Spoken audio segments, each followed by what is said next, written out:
and welcome to the Emerging Centers call for May 18th.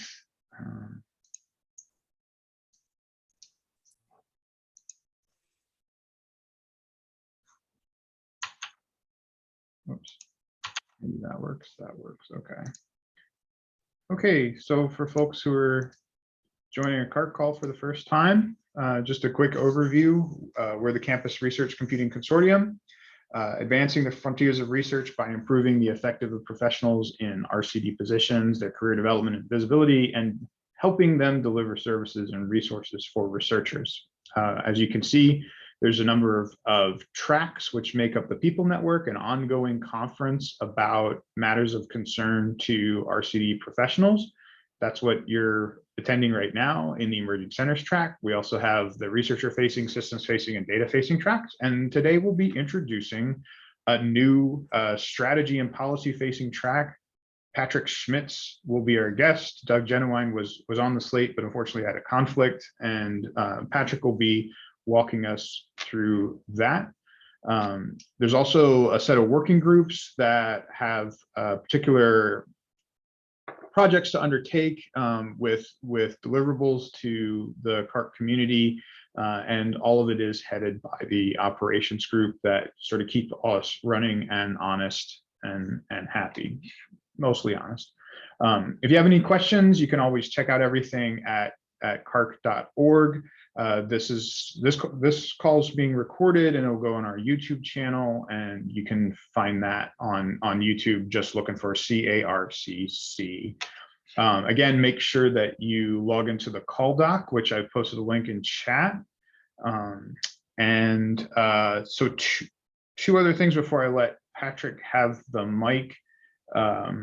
We're looking for call topics for this track for ideally the next year or so. If you look in the call document, you can see that there's a couple of things that have been floated as potential topics. What we'll probably do is a survey where people get to rate their very important topics and most favorite ones. We'll be able to talk about what we want to do for those, and that if you can put in your own particular things that you're really interested in hearing us talk about, setting out the schedule ahead of time gives us a chance to reach out to potential facilitators, and other folks that we can work with to make these talks more interesting, get a broader base of info in front of you. So don't be shy. We love to hear about what you want to hear about, and we want to have a really strong program moving forward. So please feel free to get into the call doc, put in your contact info, mark it up, and tell us what we should be talking to you about. The second item of note that I wanted to share, Jane had a conflict this week, but she passed this on. The NSF CC Star program is opened up and has solicitation. I've got that on one of these tabs. Here we go. That's the Campus Cyber Infrastructure Program. It's a little bit different this go around than it has been previously. And you've got about 6 weeks to propose something, but they're looking at storage as one of the potential areas, and then regional networking, or regional collaborations. I believe I haven't had the time to do a full read through of the solicitation, but I wanted to share that with our folks and be able to let folks comment or ask questions. We have tried, I think, in the past to do a little bit of discussion about CC stars, because I know this community is pretty focused on this program. So we'll see what we can do to get some more content of that as we get closer to the deadline. And then a couple more items. Next Thursday, we will have a joint call with the U.S. Research Software Engineering Group and CARC. That'll be an opportunity to have a sort of a bridge between our two groups and discussion about where U.S. research software engineers are going, where CARC's going, and where our common future might lie. And then one of the things that we have tried to focus in emerging centers is putting together products, templates,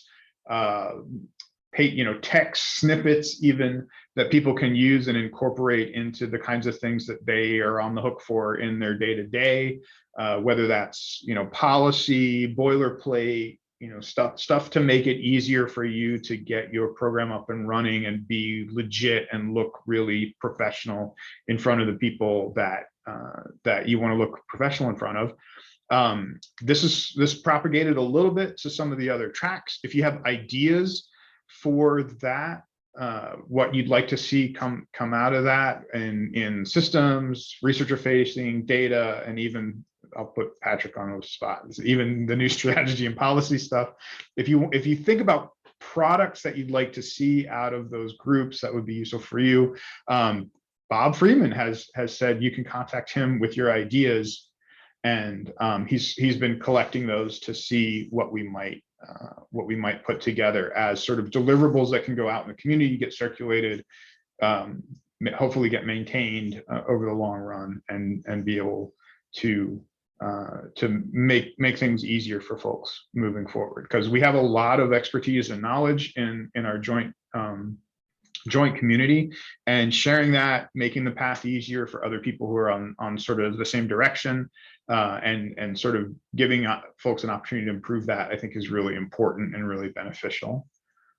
So I think that's all the business items I've got. That list got really long from what I normally expected. I think I'm ready to turn it over to Patrick. So Patrick, take it away. Thanks, Rich. I appreciate it. For those who don't know me, I guess I should explain who I am. I know a lot of people on this call, but not everybody. I spent many years in private industry. I did a whole series of startups. I got a background in computer science, art, and linguistics. And I did startups ranging from video games to currency forecasting, video production stuff, and applied NLP for industry. So kind of all over the place. And then I went back to school, and because I really wanted to deepen my NLP and AI kind of things, and ended up getting a master's in information processing, basically a latter-day library degree. So I got a strong connection to the library folks as well, and ended up getting hired by the university. And this was at UC Berkeley, and I spent about a dozen years there working on big museum metadata systems, and then built up a research computing and data program there, which is how I got connected to all of you folks. And along the way, I have a sort of weird background like that. So I bring a lot of different interests in that. But one of the things that I was really interested in then was, how we do strategic planning, partly because of my startup background. I'm really interested in that kind of work. But I also saw how much value we got out of a lot of benchmarking work that we had done when I was at Berkeley. And that partly got started through a collaboration with NYU that was doing some really interesting benchmarking work of their research, teaching, and learning programs. And that drew me into the capabilities model work, which those of you who know me, I've been heavily involved in that for a long time. I co-chair that working group, and we just finished up the 2021 data report. We're just about to send out the press on that and get people their benchmarking reports for that. But also, yep, I know, long overdue. People have been waiting for that. It is available. I've just got we're tuning the request form for that and figuring out. And we want to ask people a few extra questions for that. And I'm also a co-chair of the career arcs group, because I have partly because I went through so many different iterations of companies and things myself, and saw good bosses and bad bosses, and got really, really interested in how we do professional development, and how we how we get people really excited about what we're doing, and hold on to the really good people and keep it exciting for all of us as we're doing it.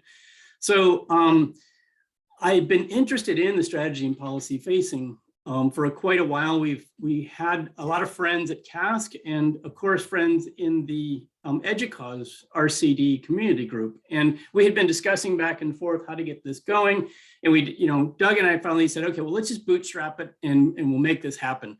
Now, the interesting thing is, of course, when we started looking over all the stuff that Rich and Jane had been doing, there's a lot of topic overlap because they've been doing all kinds of really interesting topics that are related to this as well. And one of the first things we did was sit down with Rich and Jane and say, okay, well, what's the difference between these two tracks? And we had a lot of shared interests. And in some cases, we said, well, maybe part of what the difference is that if we're focusing more on sort of the strategic high level view in our track, that in the emerging centers track, we might have that balanced with sort of a tactical view and an operations view and say, oh, well, look, maybe we can actually pick some topics and have two views on it to say, okay, what's sort of the long arc of this stuff and what's some of the background of it? And then, okay, well, how do you do this boots on the ground? And so we might actually be doing some topics in a sort of coordinated manner, which I think would be really fun. And I appreciate Rich inviting us here today.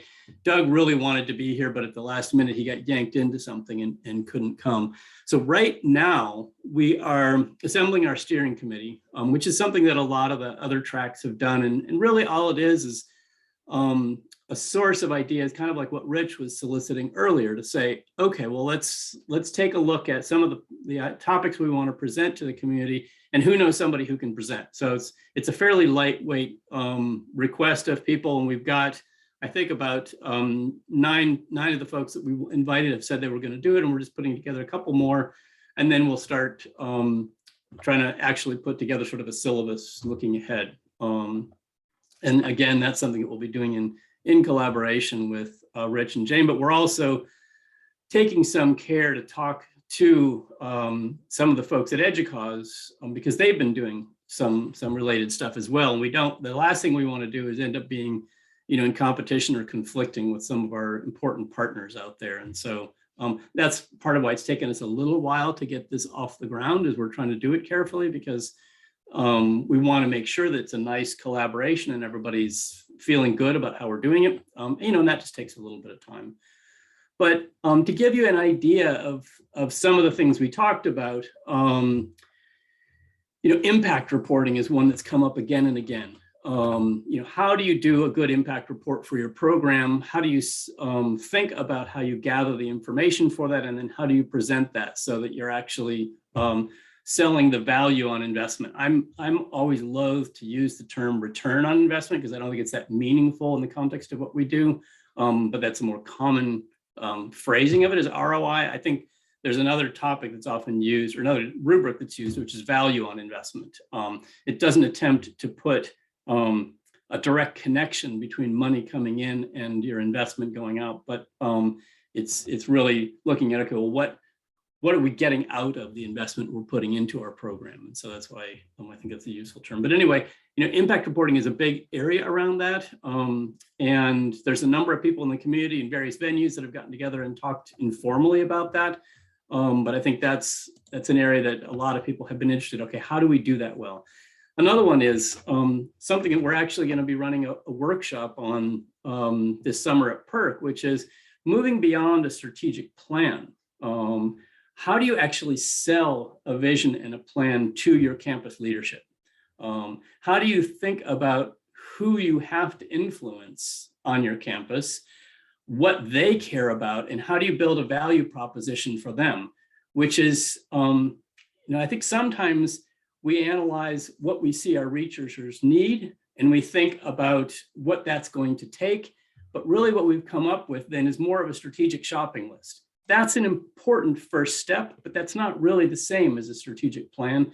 And then you've got to go beyond that to say, all right, well, how are we going to make the case for that in a really effective manner to our leadership? And so that's a topic that comes up again and again. And we've got some people in the community that have thought a lot about that. Preston at Purdue thinks deeply about this stuff and cares a lot about this kind of thing. So he's actually going to come and help us out.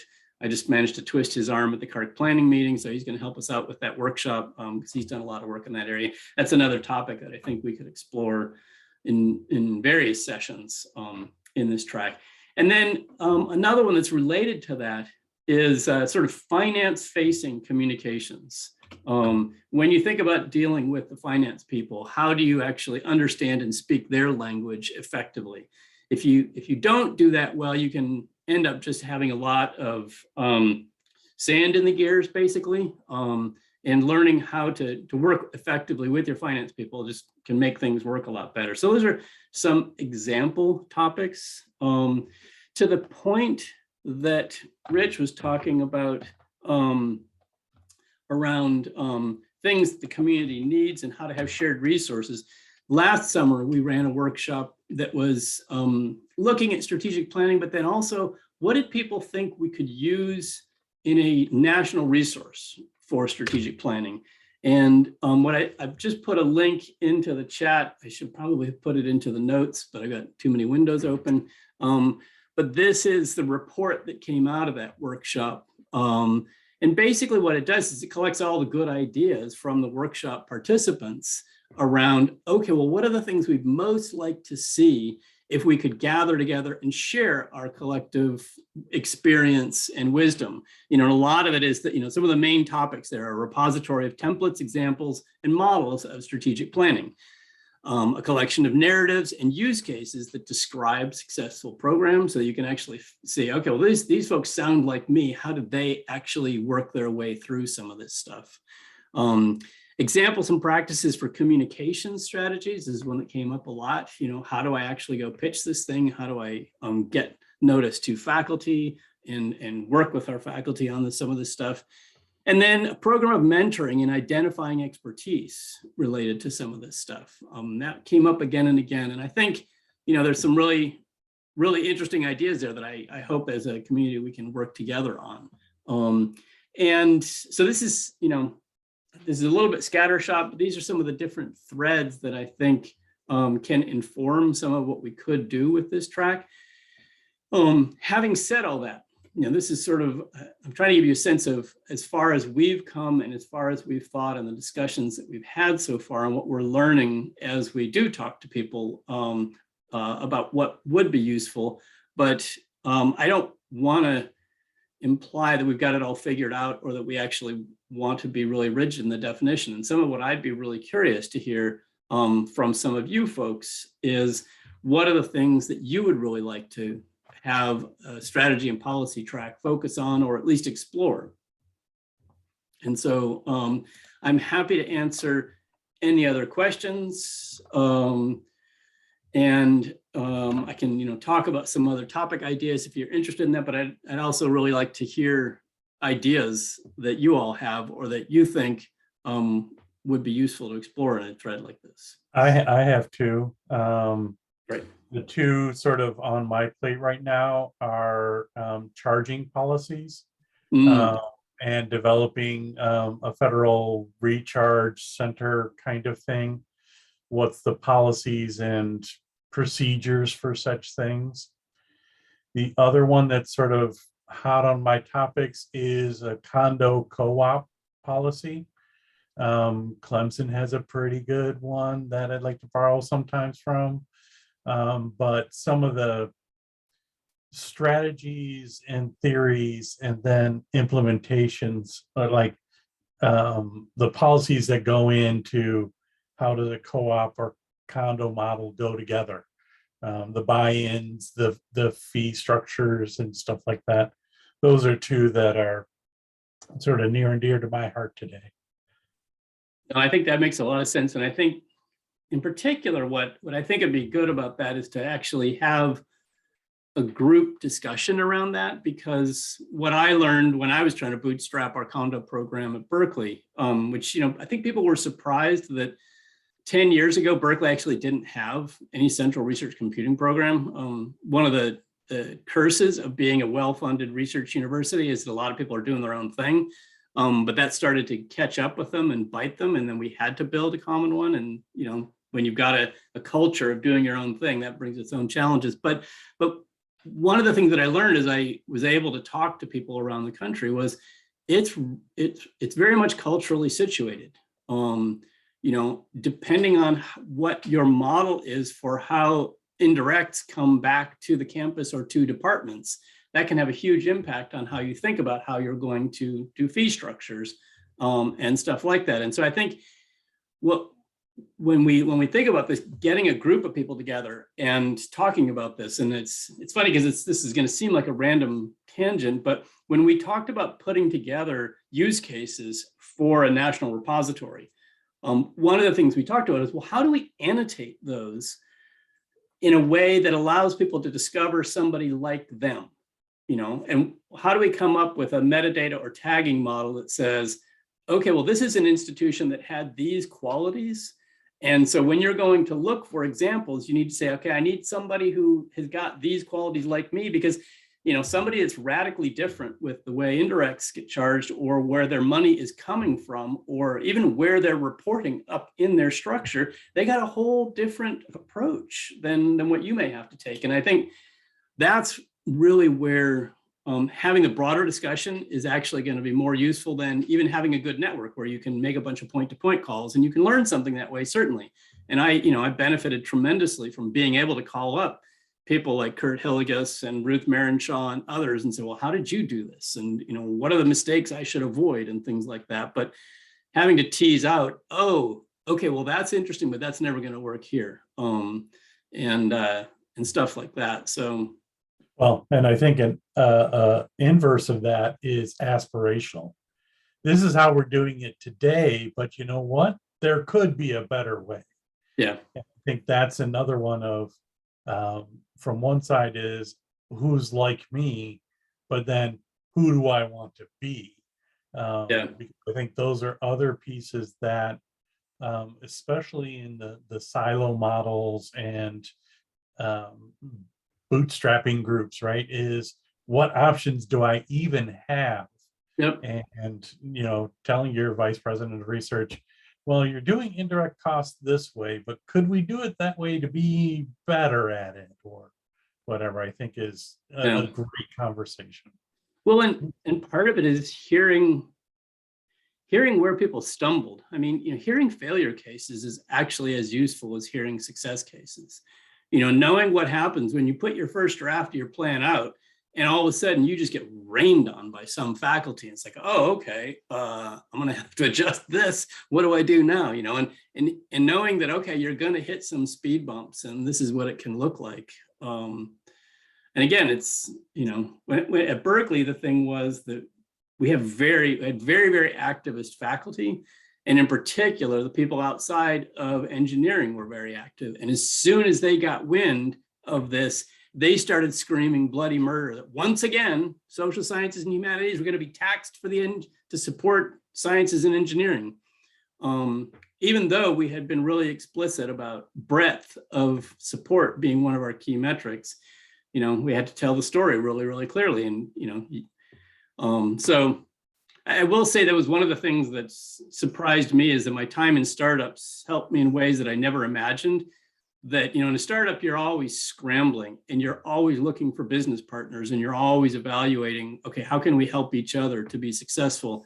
And that turned out to be surprisingly useful in terms of figuring out, okay, which deans do I have to go and have lunch with and figure out how to sway so that I can get what I need at the next academic senate meeting and stuff like that. So sharing all that kind of information around, I think would be great. Yeah, I participated in the NSF I-Corps, which is the entrepreneurial arm that NSF workshops, and exactly spot on is, especially in emerging centers or even, dynamic change, entrepreneurial concepts and capabilities do come to bear of how do you get your coalition of the willing, and what's your market look like. I think is, trying to get your product to delivery is a good one. Absolutely. So I'm seeing a couple of other comments in the text and in chat. I'd encourage folks to speak up. Greg, do you want to? Sure. I got two that I can mention. So first off, I don't think we do research accounting particularly well here, and it makes it extremely difficult to share resources across research groups. So much more difficult than it seems like it ought to be.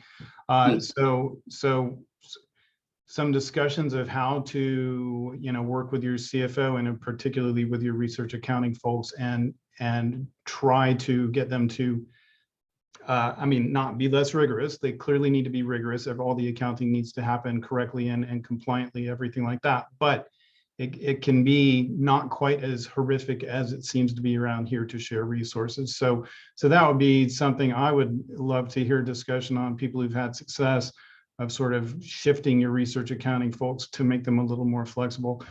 The other one is what I'm trying to do here is take a very traditional organization, which is very splintered and siloed, and essentially cleanly divide the IT and RCD functions so that we can have sort of enterprise scale IT at one end, enterprise scale RCD at the other end, and that sort of mixture of lab and researcher scale IT and RCD in between.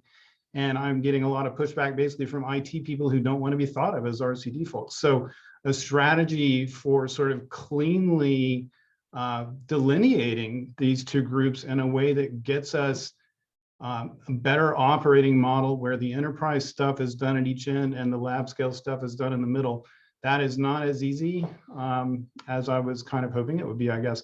All right, I didn't expect it was going to be easy, but still, I'm struggling to find models where people have successfully completed that transition. And so I would love to hear more from anyone who's given it a shot. Yeah, it's funny. I'm intrigued by that. And I think that's part of it, is sharing more of those stories. I've heard some people who have a really bad relationship with their IT people, and they're really frustrated by it. And I've heard other people who think that they don't want to have a relationship with them because they think about things really differently. And then, it's hard because, especially in a smaller organization, smaller schools, it's the same people. At a lot of R2s, the people doing teaching and learning support and doing, desktop support are probably doing some of RCD support. And so that dichotomy between enterprise IT and research IT, I don't think serves us well. At the same time, I'm really surprised to hear that, they didn't want to be RCD people. That was one of the things that we did at Berkeley, was we went in and they didn't know how to talk to researchers and they didn't have the bandwidth to, but they loved being part of the research story. And so if we could, get help from them and then surface what they did, it was great for IT to say, hey, look, we're actually also contributing to research. So I'm really intrigued by that comment. And I'm seeing Scotty's note in here, which that's interesting.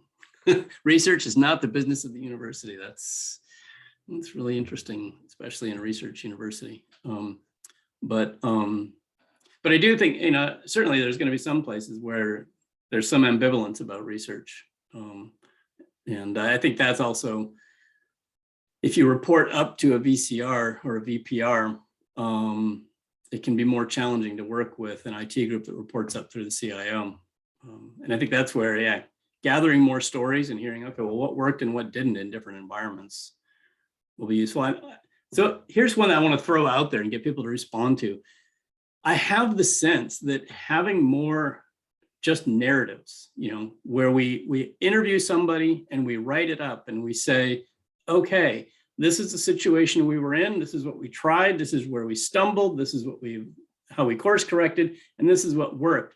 I feel like those would be really useful, but because I think storytelling is really, really powerful, but I'm curious to hear from other people what they think. I would tend to agree. I think having those narratives and having a way to sort of do maybe miniature case studies or something like that is really indicative of you get sort of a thick description of what's going on without spending a lot of time having to do an analytic description of what's going on. And I think it comes across to people very well. Some people like the quantitative piece more, but I think in terms of communication, it can really go quite a ways for you. Yeah. And I think it's detailing the similarities and the differences, because there are commonalities in commodity things of, we need more power in the data center, we need more GPUs, we need those things. but then there's the nuances. And I think that's where, especially navigating some of those things, what can you say? Well, everybody else is doing that. Maybe we should do that. Or everybody else did that. Maybe we shouldn't do that. Or here's an opportunity for us to differentiate ourselves, or build it to our culture. I think you were spot on with, our culture. We have boats around the buildings and, launch cannon fire across each other, or we're small enough where we have to band together and everybody's in the same lifeboat. And if everybody's not paddling in the same way, we're all going to sink. So I think those scale cases can help navigate some of that.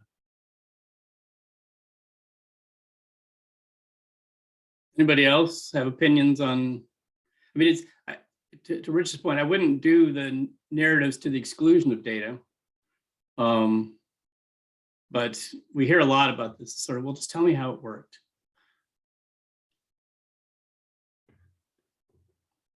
There's a few of us talking. I'd encourage some other people to speak up. I'll just say real quick, I agree with Lauren's comment in the chat. I would be very hesitant to put in writing some of the political and administrative barriers I'm facing here. So shared narratives out loud is one thing. I mean, I realize this is recorded, but shared narratives in writing sort of hold a little more weight that I'd be hesitant to put in writing. Well, you could leverage like ethnographies where you sort of anonymize and take out the names, because I think those are pieces that sociologists or some of the social people can help us with getting the story across without the details to say, oh yeah, that. In the career arcs, we talked a lot about how we were going to expose career arcs in a meaningful way. And we had this very same kind of discussions where people said, well, what I really want to be able to tell people is some of the grief that I encountered. For example, women and minorities wanted to tell, this is real, what happened to me, but they obviously didn't want to sour their own career. And so the approach that we're taking on it with the interviews and surveys, and this is a sidetrack, but I think we could consider an approach like that here, is we basically do a bunch of interviews, and then we build personas that are reflective of a given kind of situation, and we tell the story of that persona, and then we annotate it with quotes from real people, but they're not attributed, and we're fairly careful to scour them so that they can't be attributed to an individual. So it's still a narrative, but it's not a personal or identifiable narrative. And so if we can do a lot of interviews and then pull out the bits like that, then I think we can get something that looks like a narrative, but doesn't put you on the spot with your leadership.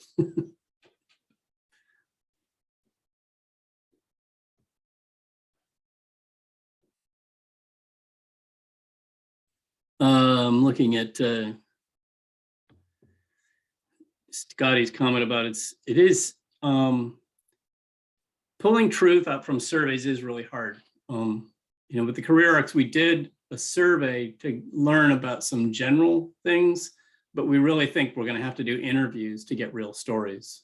And when you're going through survey data, having just done a whole bunch of analysis work on a couple of these things, both the CAPS model as well as the career arc survey, you spend a lot of time asking yourself, well, is this a function of how I asked this question? Because you didn't get the chance to do the follow-ups and say, well, now what do you mean by that exactly? So I think pulling information like this from surveys is exceedingly difficult, which isn't to say that I don't think surveys are important, because you can usually get more data that way. Some of the things that I'm interested in related to this topic and the CAPS model is people keep saying, how do I know when I'm benchmarking to other groups? Am I benchmarking apples to apples? Do they have anything like the budget and people that I have? And so we're trying to figure out if we can start gathering metadata, again, that will be anonymized and only used in more aggregated ways, but about the budgets and team sizes and other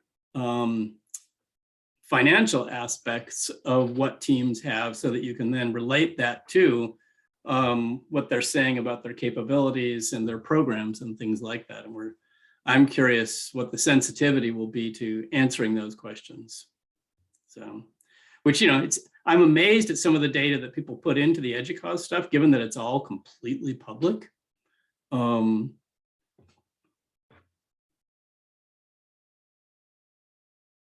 What do you all think?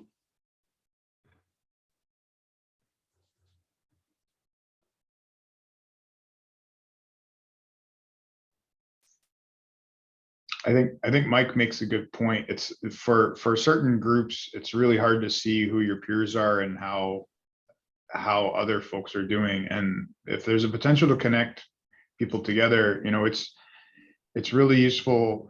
Where I sit, we're not quite aligned with some of the other schools in the Ivy League. We're not quite a Big Ten school, but we're pretty big. So we have to sort of work on these different dimensions to find out who our peers are and present in the best light, and having a good understanding of, okay, I can take this segment and say, well, we're like this in this way, depending on how the message needs to go. It can be really useful. Yeah. Yeah, if you want to do a hardcore benchmarking exercise, until we have a lot more data for the capabilities model, that's not going to be sufficient. And it's also, you need to do a more qualitative exercise anyway. And you can look up the papers. There was an EDUCAUSE paper and a CNI paper about how Berkeley and NYU did their benchmarking stuff. And the rubrics are in there, and it's a lot of work, I will tell you. Many labor hours go into it, but you get some very rich data that's pretty useful to use with your leadership. And there, what you do is you pick 8 peers, and you go and dig through their website, and then you call them up and do interviews, and you actually come up with, okay, well, here's a rubric, and here are the quartiles, and this is where we end up. It's super useful, but it's a pile of work.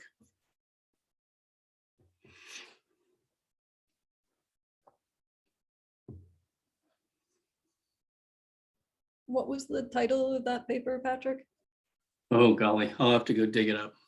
I do not remember. I'll look it up and send it out to the list or something.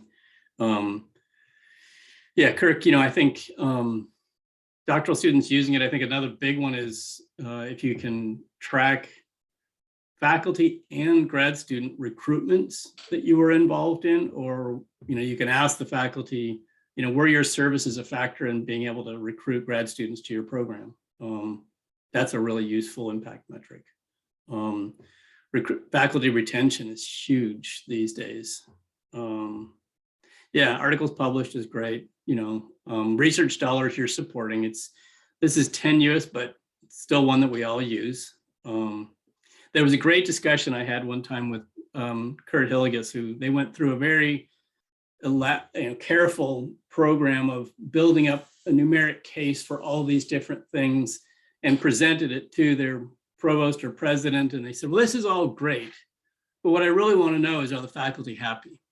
And so one of the things we learned is, as you're doing your data gathering for your impact reporting, along the way, the thing you're really looking for are the golden quotes. The computational chemist who says, you guys are my lab. Without you, I don't do research. So it's funny, you need that mix of quantitative data that's pretty squishy with those golden quotes that really are in some ways more indicative of are people happy or not. Well, that might be a good product for us to develop, is a good survey instrument to gather research for happiness. That was one of the things in that the workshop paper that I talked about. If you want to go through and read that, it's not too long, and you can scan it. It's it's a lot of good ideas and a little bit of synthesis.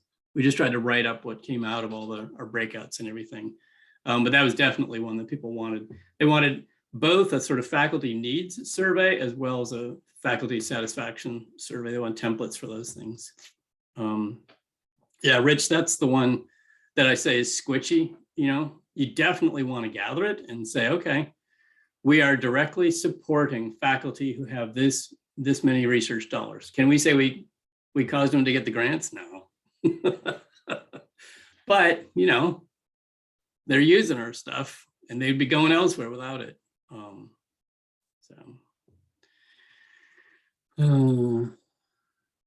It's Susan, to your point, so it came up at the planning meeting and people have been asking around a little bit to try to figure out, does anybody have data on how many people report up to a CIO versus up to a VPR primarily? There are a lot of dotted ones, and just knowing that kind of stuff would be interesting.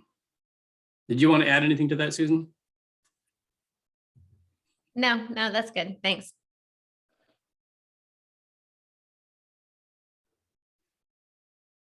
Alex, from your perspective, you always bring your own perspective to it because you're very, very involved in RCD, but you've also got a faculty hat.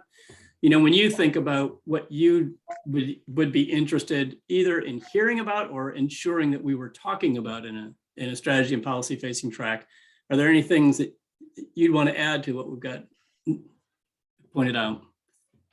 I've been trying to bite my tongue. First of all, everybody here is not representative of most of. I just want to remind everybody that you're an incredibly elite group of people. The fact that you're talking about indirect dollars and know what you're talking about, that a lot of places. I mean, Clemson, I'm part of the elite group too at Clemson, right? But I was just working with a small college earlier today where their RCD to do summer data intensive computing program was to open up a computer lab so they could then do RCD computing on, I guess some old computers, right? And they have no idea what any of them want to mention that when you're doing these case studies and peer reports and all this kind of stuff, it's representative of, R2, R1, I guess, but not a lot of the other institutions point that out. And a lot of what I do is go out to these places and try to get them access to open science grids, national research platforms, through my companies. We have VMs that people can do data intensive computing on. But I just want to remind everybody that you're all part of the court.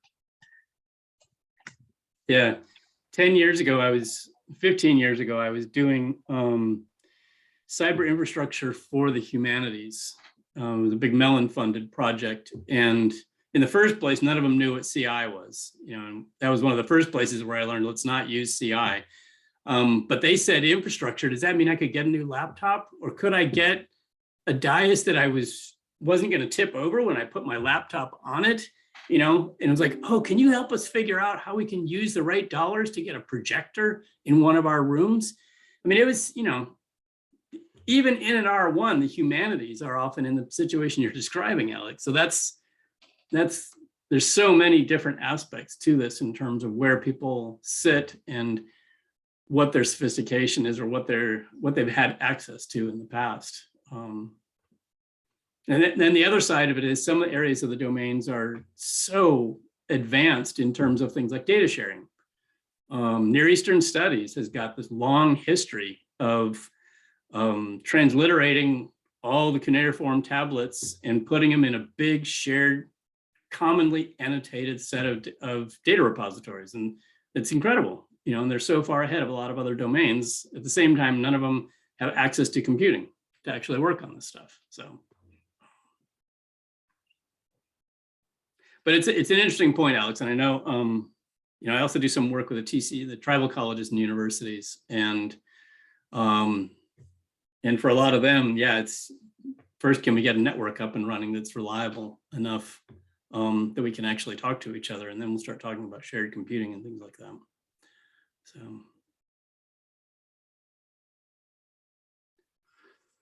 I'm looking at all the sidebar chats. So, yeah, Scotty's comments about RCD impact in terms of what the faculty and researchers see.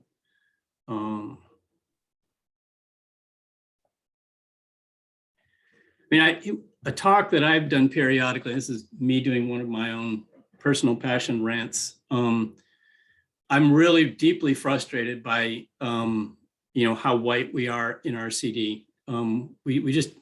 we're so far behind the broad community in terms of diversity, and that really impacts how good a job we do.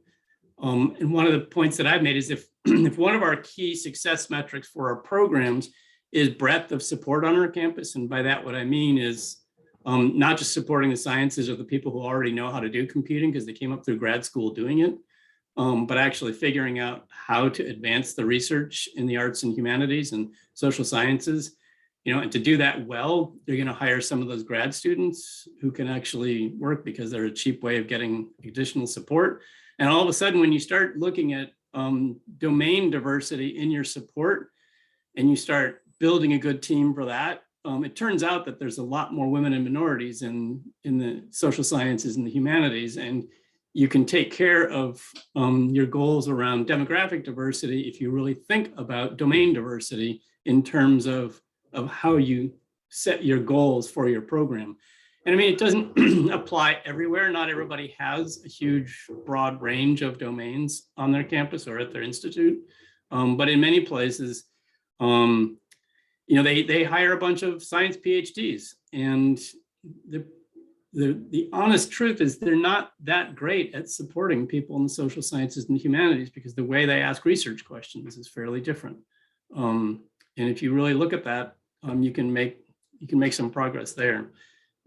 Years ago, I did a tongue-in-cheek talk about how to exclude humanists and social scientists from your RCD resources. And I just went through all these techniques, and the laughter in the room was, oh, wow, that's exactly what we do. So.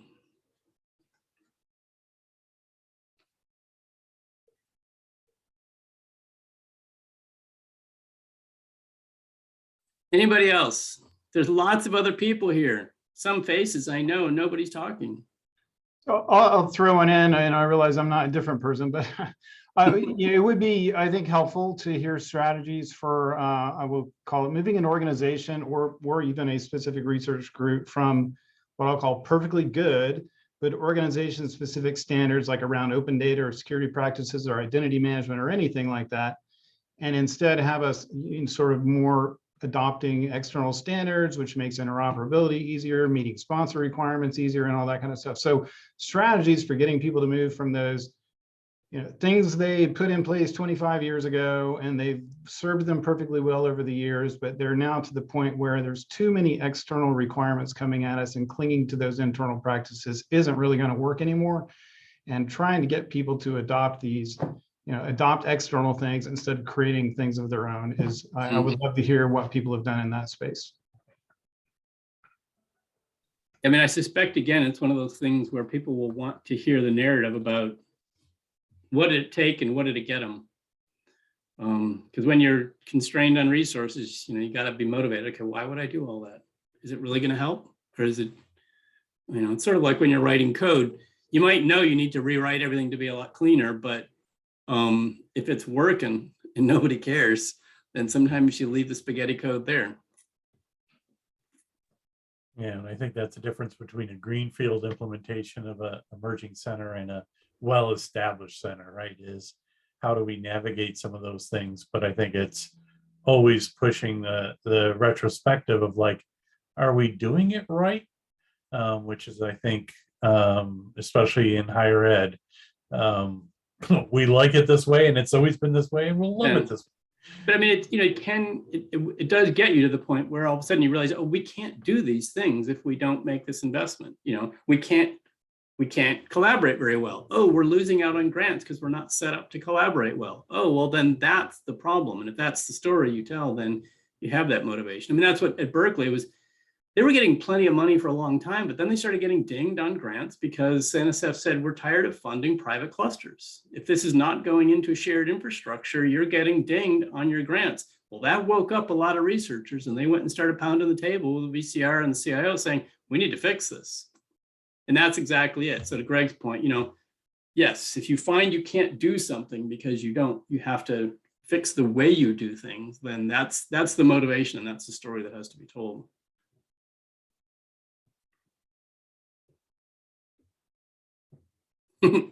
Alex, good question.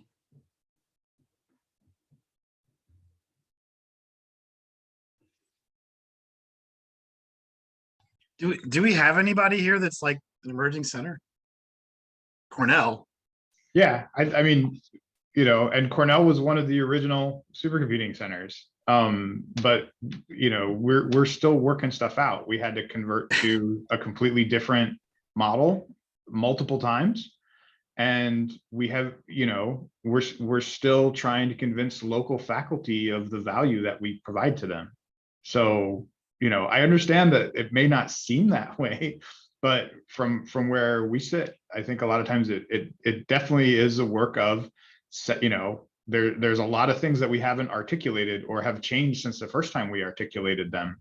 So we don't have the full bag of tools, and the bag of tools needs to constantly change to fit with the changing environment. I'm so emerging, I'm not even full-time. I work with Tennessee Tech, and I could see you calling yourself an emerging center, but I'm sorry, I just can't see Cornell as being an emerging center. I don't understand. I'm on the steering committee for this emerging center thing. I guess I don't know what that term means, emerging center. I think I'm delusional. When I was asked to start building a program at Berkeley, it might have seemed absurd, but we were starting from scratch. We really had nothing. We had the reference point of something that the UC had tried to do collaboratively, and they bought the first round of hardware and they didn't pay for any people other than the sysadmins, and then it collapsed after like only 5 researchers used it.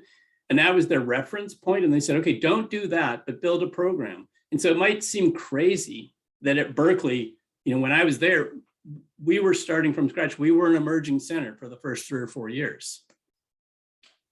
Well, and MIT just announced their new center for research computing. So I think it's always that evolutionary kind of, I think that's the difference of places that have had centers or have had the computing resources, but now it's the bringing them together of that ever distributed, centralized pendulum. Yeah, I mean, I think everybody's on a continuum and everybody's at a different point of the path. And sometimes the path gets disrupted while you're walking along it, right? So, some people have very little work with, some people have more, and it's really just a matter of, where you're at. I mean, Preston Smith is on the steering committee for emerging centers, and I'd say our CAC is pretty, from where I stand, it's pretty much emerged and is fluttering around the flowers. But I think Preston's also trying to grapple with a lot of these issues. I mean, there's folks who aren't showing up here because they're too busy. But I work with a number of schools around the country that, they're trying to figure out how to put together. They help out a few people, and there might be a small cluster somewhere in somebody's closet. And they just became an R2 and they have aspirations to grow. And so they're trying to figure out, okay, what do we need to do to support this? And I mean, to me, that's sort of the canonical emerging center is they're trying to figure out even what to do, not even so much how to do it, just what to do.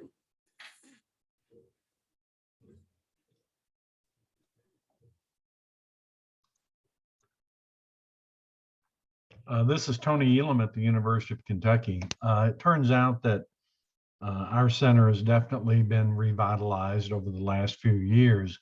UK used to be a main player in supercomputing back in the 80s and 90s, but then evidently for quite a few years, there was not a lot going on. But in the last 5 or 6, we've actually, revitalized our center. We've grown. But now our challenge is trying to support the regional smaller universities across the state.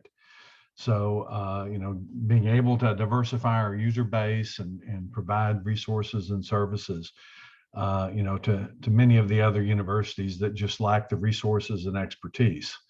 So there's always challenges and looking at ways of supporting those smaller institutions. So.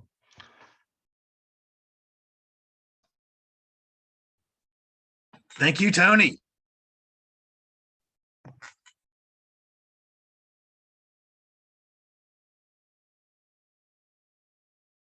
We're just about at time. Are there any other comments or things people want to see? I mean, again, you have plenty of opportunity to contribute to whatever we're going to talk about. I will also say that Doug and I jumped in because we wanted to make sure this got bootstrapped. I have plenty of stuff going on among the various projects I'm involved in, and at some point somebody else may step into that chair role. Anybody who's interested in helping out here, please get involved. You don't have to jump into the chair role right away, but if you want to help out and explore and see what it might be like to help drive one of these things, I think that would be great. We would welcome you. I'd like to see more new people, not the usual suspects. I don't think it's great when somebody who's already doing a bunch of CARC stuff steps up to do one of these things. So I'm happy to bootstrap, but I'm also happy to mentor somebody into the role. If somebody who's been thinking about getting a little more involved and wants to explore this is interested, please let us know.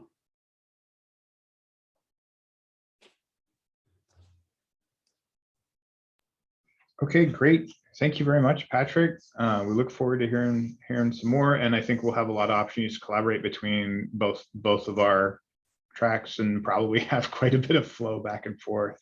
So again, thanks. And so folks, we will see you in a month, and the item we've got currently on the agenda for next month was going to be leveraging public resources, including Exceed, OSG, DOE, and public cloud, and a discussion about that. We definitely want to hear more requests for what you want to hear about. Jane had did a survey of several months back at this point. So if you've got ideas, questions, things you'd like to have us discuss, please send them in, put them in the document. You can reach out to either Jane or I, or hit us up in Slack. So thanks everyone, and we'll see you again. Thanks everybody.